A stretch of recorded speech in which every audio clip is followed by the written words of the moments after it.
Thank you very much.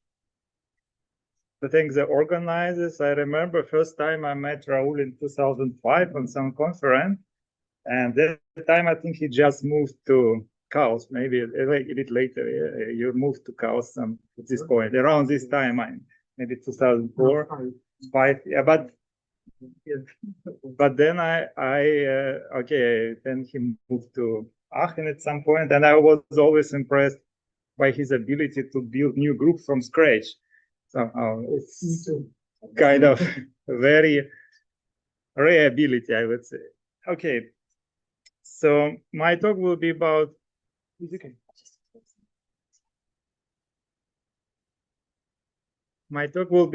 Schrodinger potential estimation, and so it's closely related to the previous talk. It's already was mentioned. Schrodinger bridge problem was already mentioned. Okay, I will recall some basics on this, and also I will go to some maybe more foundational results. And the previous one, of course, I will also present kind of algorithm. But in a sense, the Schrodinger bridge problem, it is a problem of finding some coupling which solves this variation with optimization problem. So we are looking for coupling, or coupling is a joint distribution such that kind of you have initial distribution, say rho naught. What is the backside? What? Check it. It's off. Yes. So Now better? Yes. Okay, thank you. And now we would like to somehow connect the initial distribution rho naught with a final distribution rho capital T by some coupling, by kind of developing joint distribution which has these marginals.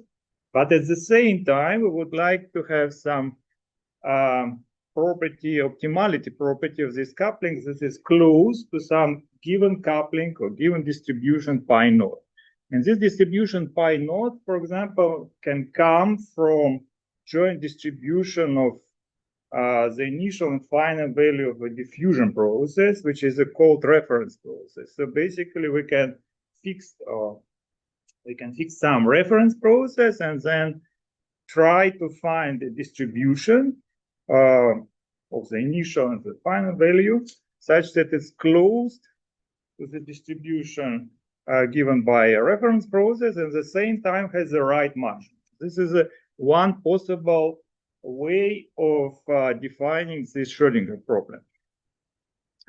And it is known, as was found by Schrodinger, that the optimal coupling which solves this problem has this particular form, kind of multiplicative form, where you have Qt, which is comes from reference process. This is, for example, transition kernel of a fusion process. And then you have these unknowns, which are called Schrodinger potentials, this nu naught star and nu capital T star. And the Schrodinger problem can be boiled down to problem of finding this Schrodinger potential. And then, of course, the question is how to find them. And also, of course, another question is how to construct the Schrodinger bridge process itself.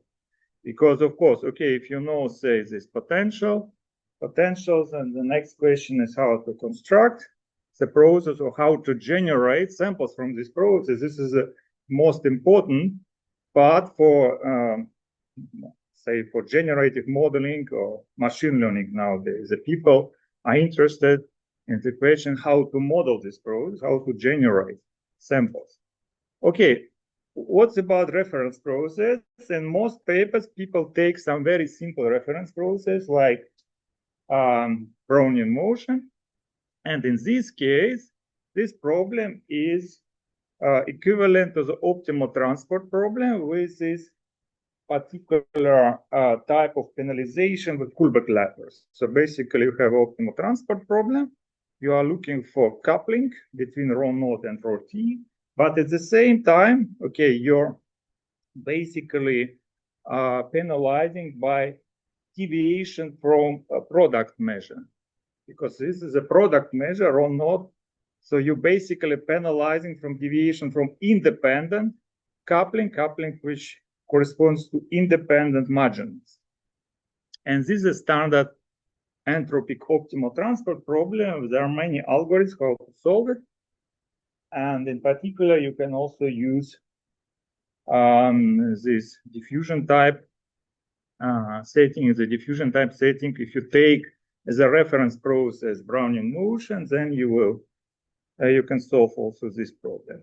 In our work, we go one step further and we consider more general reference processes. Why it's useful? Because in some cases, particularly in machine learning, you have some prior information on what you can expect from your coupling. And in this case, for example, you have some behavior like how the, say, correlation between your marginals can decay in the reality. For example, it's particularly the case for image-to-image translation problem. And in this case, it's sometimes useful to consider more general reference processes like Ornstein-Uhlenbeck process is here. And we somehow, in our theoretical setting, we stick to this process. But in general, the algorithm can also work more generally. But for our theoretical analysis, we consider this process, and we will show at the end of the day that this choice is sometimes leads to better results, also empirically, because here we have additional flexibility in choosing sigma, the correlation model. Because if you take simply Brownian motion, it's kind of has with some scalar sigma, then you don't have such flexibility, and this is here the advantage of using this multivariate Ornstein-Uhlenbeck with general covariance method. Okay, now to the question how to generate, how to construct the Schrodinger bridge process itself. Okay, if you have potential, Schrodinger potential, new star, if you estimate it, or if you get it, you can simply change the drift in your reference process and consider, instead of, say, in this case, linear drift, you consider this drift transformation, which is related to H transform in the stochastic analysis, which is well known. So, but basically this means nothing else than adding some gradient of the logarithm of your time-evolved Schrodinger potential, which is the integral of the potential Qt, new star T you estimated with respect to this transition density of the reference problem.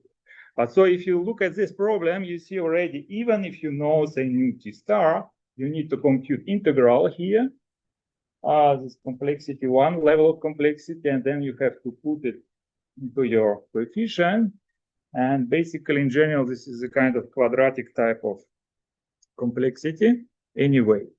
So, okay, so this is a way how to generate from process. And if you have, say, if your estimate for new star is nice or is good, then you can get something close to the optimal Schrodinger bridge process. Anyway, you start here with rho naught. You expect to come to at the end at rho t, the given marginal, but okay, this process will approximately solve this Schrodinger bridge problem. In a sense, it will approximately minimize this Kullback-Leibler divergence. Okay, now what I'm presenting, I will present kind of optimization problem, alternative optimization problem. It's kind of empirical optimization problem, you may say, which is related to the original one, where I fix the set of potential, log potential more exactly, phi. Phi is the kind of log potential, which is I parameterize my set of potentials at time capital T. And then, of course, because there's a relation between potential you have this relation because you know that your coupling should satisfy this condition. You should have right marginals. You immediately also have the form of your potential new node star or new node phi here as a function of this phi. So you can, everything you can express in terms of only one log potential phi. And this is kind of, you now get a kind of optimization problem over phi. And moreover, okay, this is a phi, we have data. And usually in a kind of, you have data and I like to transfer this problem to stochastic type of problem. Yes, we have expectations. And then I can do this by somehow representing Kullback-Leibler divergence between pi star and my pi phi, which is a kind of, which is one for one particular phi from my set. I will represent as I can represent the difference of two loss functions. Both of them are expectations. And now I have stochastic representation for my optimization problem. And now I can try to to minimize, say, this L phi over phi in my set. And then next step, I replace my expectation by the empirical one. Because usually, for example, at least in this problem image-to-image translation, you have data from initial data. This is one set of images, and you have final time you have another set of images, and you would like to translate one set of images to another one. As this corresponds, you have samples from row node, and you have samples from row capital T. But the nice feature of this problem, you don't see any more coupling here, pi, but only marginals. So the coupling disappeared, and basically this problem somehow factorized. It's now factorized, you have marginals involved, but no coupling.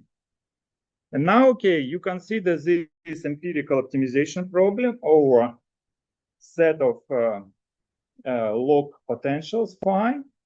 This is empirical problem. You have this problem has some nice features. In particular, you can prove this is okay. It is not linear, of course. It is non-linear, but has some convexity properties under some reasonable assumptions on phi. But now, okay, you can try to solve this. Then if you find some estimate phi hat, you take this estimate, you compute new t, say, which is the exponent of phi hat, and plug into this H transform for your reference process, and you get a kind of process which you can discretize and generate samples from.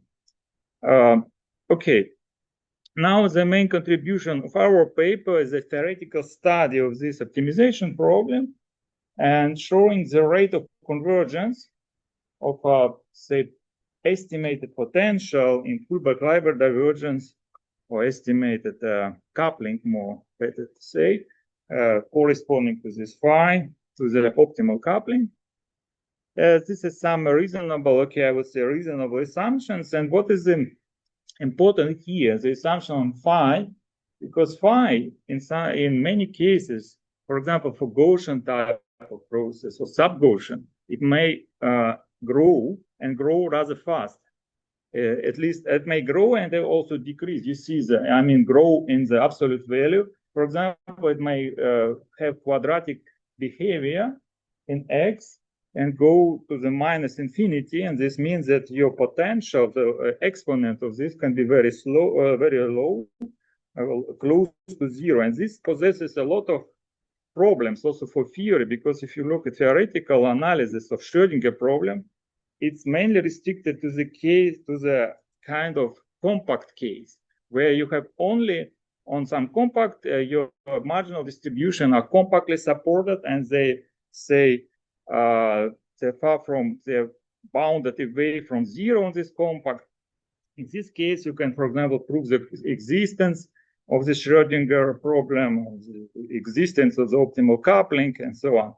But in this case, for this, if you allow for, say, for unbounded support, which is quite reasonable in a sense, because bounded support for marginals is very kind of strange, because you take the diffusion process, you know that the diffusion process under rather general assumption lives on the whole space, and now you try to transform one compact distribution with another one using non-compact distribution.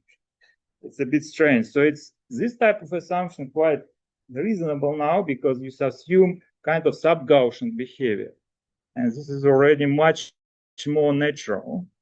And now, okay, we prove this result. I will not bother you much with this constant, but anyway, what is important here is that here dependence on n, on the number of samples, is, and also what is important here, okay, this all constant dimension is dependence anyway almost linear. And this is what is here, what we're estimating. We consider the difference between Kullback-Leibler divergence between pi star, the optimal coupling, and pi hat, which is estimated using this phi hat, our estimate for the log potential. And this delta is the best possible Kullback-Leibler in our class, best possible estimate in our class, assuming that we can compute everything exactly here, but in reality, of course, we have samples, therefore we have this difference. And this involves, of course, kind of approximation error, how well you can approximate your pi star in a class of pi, which somehow come from this class capital phi, yes?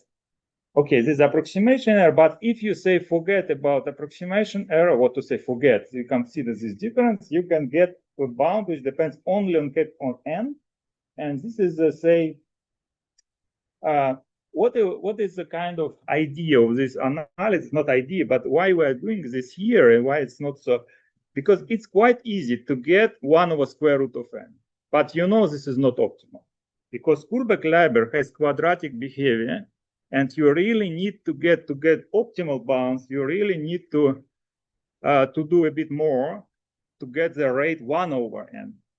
And this is a kind of play which people also like in machine learning, because, okay, this rate somehow is, in general, cannot be, you cannot get this rate 1 over n under no assumptions. Therefore, you saw some assumptions, and here you also see can you get the rate 1 over n?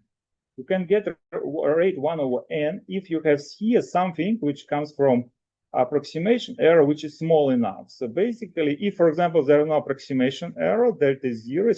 If your class phi large enough, this then 0, then you get only this, and this is 1 over n. But of course, if delta is not 0, you can get but close to 0, or depends on n. It's also similar to 1 over n. And this is a kind of and you can prove that this rate, okay, this is a kind of also written here again, that if you get rate 1 over n, usually if your approximation error, which can be approximated from above by this, we have not yet studied approximation error well, because, okay, we need some results on the smoothness of potential, Schrodinger potential in general case. We don't have, there's no such result in the literature. This is completely new area, because it's quite difficult to get this kind of bound, say that your phi is a Sobolev space, or in kind of, I don't know, in another Hölder space. There are no such estimates in general. But we need this, for example, to apply, say, to this to neural networks. If we say use neural networks to approximate our potential, we need some approximation results. We can apply them, but if we know that this potential is optimal potential is, say, in Hölder class, it's smooth enough, but we don't have such result. Anyway, this rate 1 over n is optimal. We have also lower bounds. It cannot be improved, and also the dimension on D is also optimal. So you cannot improve as almost linear in D up to this log factor. Okay, now short empirical results. So we refer to the paper by Korotin, which is also quite influential paper in machine learning, where people try to use Gaussian mixtures, or they published this paper in, I think, Neurips, 2024, or maybe ICML, and they try to apply this, say, somehow similar approach. They use Gaussian mixtures to approximate potential, which is somehow natural, and they get rather nice result. And what we show here, we show that by addition